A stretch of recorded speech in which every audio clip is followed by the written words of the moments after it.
Jujikel meine Sinn, Jujikel meine Sinn, die sollst verglicken auf deinem Weg, deine Maß so scheinen so wie Sinnentag. Sollst du mich ein bei jedem wünsch dein Mama dir, nur vergessen sollst du nicht in mir. Oi Mama liebe Teire, wie fällt es dir gut ein? Ich soll in dir vergessen. Teatro judío. Ich weiß es schon von früher, weil Bänken stark nur dir. Ich hoffe dir noch, sie sehen gesinnter Heid. Darf sein für dir a Treist, für was ich vor dir weiß, und lernen dort dem Taten beliebt. Tafur Gesindterheit lieber sehen, die soll's beschulen und kommen dahin. In mein Bruche so begleiten dir, sollst du mal aus deiner Herz. Sí, es el momento en que sale de su niñez en Rumania para desarrollar su adolescencia en la Rusia imperial, y luego cuando llega la proscripción del teatro yiddish en Rusia se extiende por todo el resto de Europa antes de dar el gran salto a Estados Unidos. Als die mein Mammen, du sollst mit mir sein.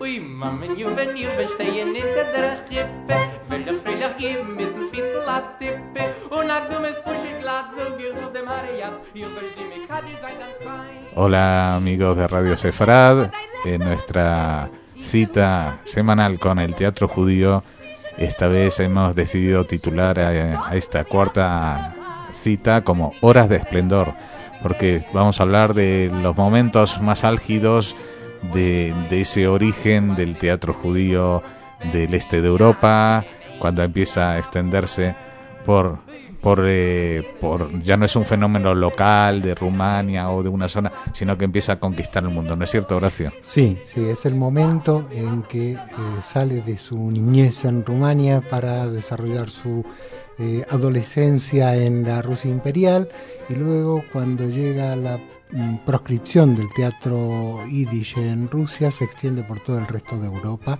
antes de dar el gran salto a Estados Unidos.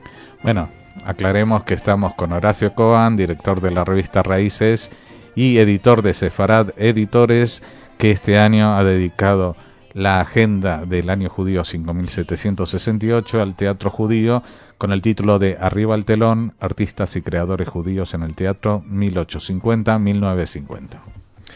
Sí, en efecto, y quiero empezar este programa hablando de señoras. Muy bien, me parece muy educado de tu parte.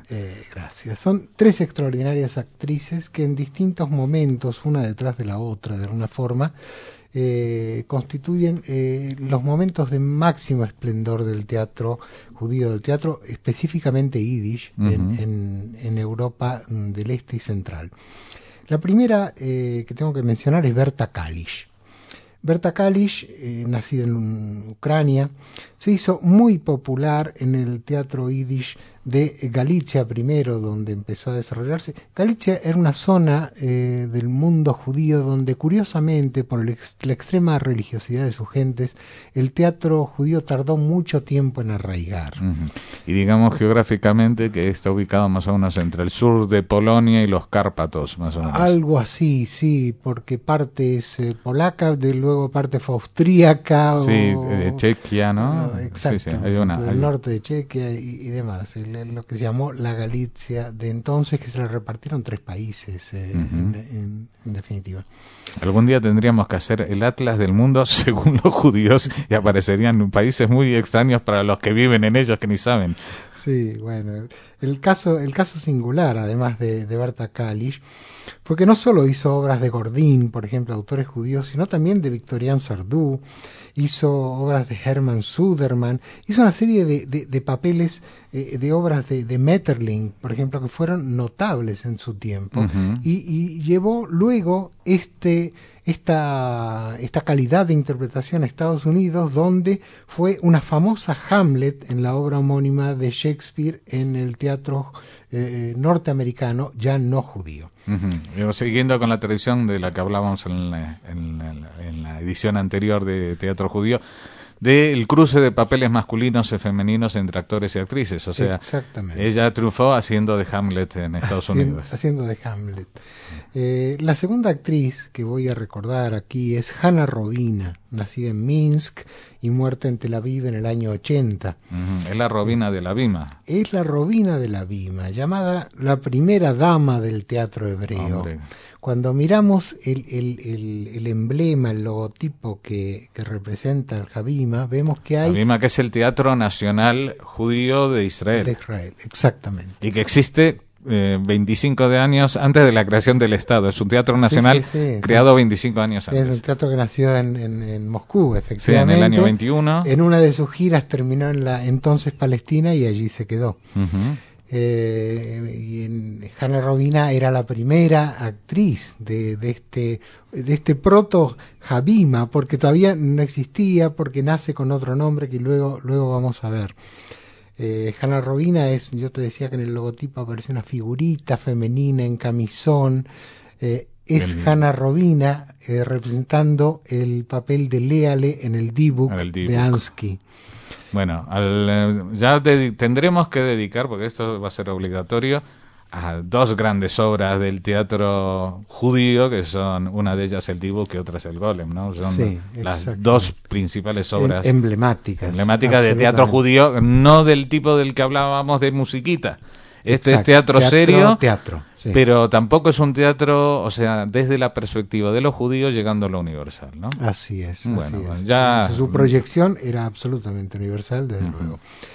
Pues bien, Hanna Robina fue una personalidad del teatro extraordinaria y su primer papel, efectivamente, la que la lanzó a la fama fue la representación de Leale en el Dibuk de Ansky. El teatro Habima nació hacia 1917 y Hanna Robina estuvo allí en sus orígenes. Es hijo de la revolución. Es hijo de la revolución, pero a su vez es hijo de otra cosa que existía antes que se llamó la Troupe de Vilna. Actores, la Vilner Troupe, que emigraron de Vilna a Moscú y fueron los que dieron origen al que fue el teatro Habima. Era una personalidad extraordinaria que además se daba el gusto de educar a su público. En Israel todos se acuerdan cuando que en ocasiones el público no se comportaba adecuadamente y comía demasiadas semillitas y escupía haciendo ruido los restos de las semillas de girasol sobre las cabezas del público. Ella llegó en una ocasión a detener la obra Hannah Senesh a mitad de una escena donde aparecía visitando a su hija en la prisión antes de la ejecución y se dirigió a un grupo de escolares entre el público gritándoles para que dejaran de mascar semillas de girasol. Esa era Hanna Robina, un carácter como pocos en el teatro. Sí, pero yo creo que su gesta ha quedado en ese sentido un poco frustrado, porque creo que en el teatro israelí sigue habiendo bastante... Siguen comiendo semillitas de girasol. No tan ostensiblemente, pero tampoco es el público más silencioso que hay. Vamos a hablar ahora de una tercera gran figura, que es Esther Rachel Kaminska. Ah, la Kaminska. La Kaminska, era la Kaminska, que es más cuando se llega a este modo de denominaciones porque se han alcanzado ciertas cotas altísimas. Sí. No, y aparte de que la Kaminska es más reconocida en Polonia que en Israel o que en otras latitudes, porque ahí el Teatro Nacional Polaco lleva su nombre. Lleva su nombre. Todavía el Teatro Nacional Polaco, que es el teatro judío de Varsovia, lleva el nombre de Esther Kaminska. Ella es una gran figura en el teatro polaco, en el Teatro Nacional Polaco, independientemente de que casi todas sus representaciones hayan sido en yiddish a lo largo de su vida. Ella es a su vez madre de Ida Kaminska, que fue otra grandísima actriz del teatro yiddish. Debutó en Varsovia en 1888 y en la compañía de quien fue luego su marido, Ella se convirtió en el verdadero pilar de la troupe de Vilna, que recién mencioné, y se hizo muy famosa popularizando obras clásicas del teatro europeo, de Shakespeare, de Chekhov, de John Bernard Shaw, en la escena judía, traducidas al yiddish, claro. Uno de sus papeles más famosos en el cine fue el de Mirele Efros en una película del año 1912, por ejemplo. O sea que sin voz, una película muda. Sí, exactamente, pero que ha hecho escuela. Ese personaje de Mirele Efros en el teatro y en el cine, luego todas las grandes actrices del teatro judío de alguna forma lo han representado. Y voy a terminar esta revista de los grandes continuadores del teatro yiddish en Europa con la troupe de Vilna. De la cual ya has dado noticia de algunos de ellos, ¿no? Exacto, he ido mencionándola. Desde luego fue una de las compañías de teatro más famosas de la historia del teatro yiddish. Notablemente modernista, muy influida por la literatura rusa posterior a la Revolución, por las ideas de Konstantin Stanislavski, que era el gran maestro del teatro ruso. Y aclarémoslo, Stanislavski no era judío. No lo era, definitivamente no. Pero los que hicieron de Stanislavski lo que es hoy día eran todos judíos. Todos judíos. O sea, de Lee Strasberg y todos los discípulos de él, el Actor Studio. Stella Adler, Lee Strasberg, todos los grandes maestros de actores que en el mundo han sido, son discípulos de Stanislavski. Eran además sus discípulos. Sí, es lo que favoritos. Hoy en día entre los actores se conoce como el método. Ni siquiera se menciona el nombre del artista, es el método. El método. Exactamente. Pues la troupe de Vilna representó a Ansky, representó a Sholem Aleichem, a Sholem Asch, pero también a Molière, a Maxim Gorky, a Ibsen y a muchos autores no judíos. En especial hubo uno del que hoy nadie se acuerda, un tal Karl Gutzkow, que fue el autor de Uriel Acosta.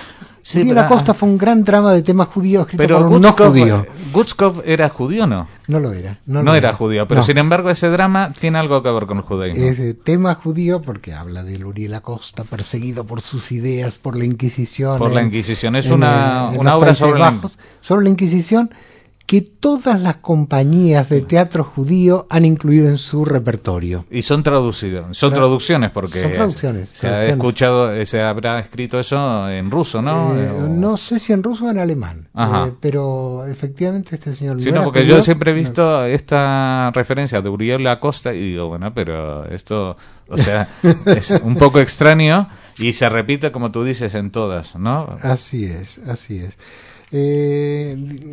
Una de las obras más interesantes de la troupe de Vilna, por ejemplo, El rey David y sus mujeres, le escribió David Pinsky. A David Pinsky hoy nadie lo recuerda como dramaturgo, sino como un político importante del padre del sionismo antes de Herzl, porque él escribió ese libro Autoemancipación, que fue el que inspiró de alguna forma a Herzl, aunque luego Herzl dijo que nunca lo había leído. Que no quería cederle derechos de autor. Pero Pinsky fue representado por la troupe de Vilna, lo mismo que León Tolstoy, por ejemplo, y puestos al mismo nivel. La compañía pasó todos los avatares que puedan imaginarse. Cuando prohibieron el teatro yiddish en Rusia, emigró a Rumanía, pasaron por varias ciudades de Rumanía y por fin terminaron en los Estados Unidos, como casi todo el mundo. En el año 30 todavía existía la troupe de Vilna actuando como compañía constituida y consolidada en Estados Unidos, cuyo último dramaturgo, el último que contrataron para que le escribiera obras, ¿quién fue? Eugene O'Neill. O sea, pero que tampoco era judío. Primero, que tampoco era judío. Pero un poco esto marca el nivel de teatro universal. Y seguían llamándose de Vilna Truppe. La Vilna Truppe. O sea, 30 años después de haber dejado Vilna, seguían, hombre, eso era un rindiendo homenaje denominación de origen, claro, Vilna. Claro, así es. Pues nada, Horacio, encantados con esta reseña que has hecho sobre los seguidores estos, no es los seguidores, porque en realidad esto ya es el auge, las horas de esplendor, como habíamos dicho, y algunas de sus figuras más importantes, especialmente las femeninas. Esperamos escucharte en una próxima ocasión, pero de momento, muchas gracias y hasta la próxima. Y gracias por acompañarnos.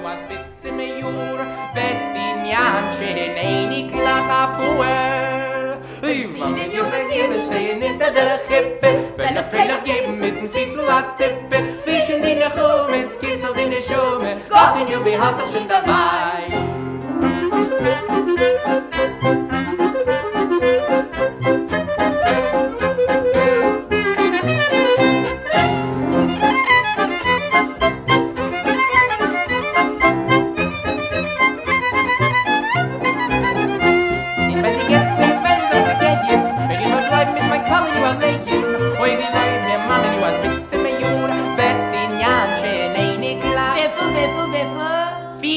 Le boy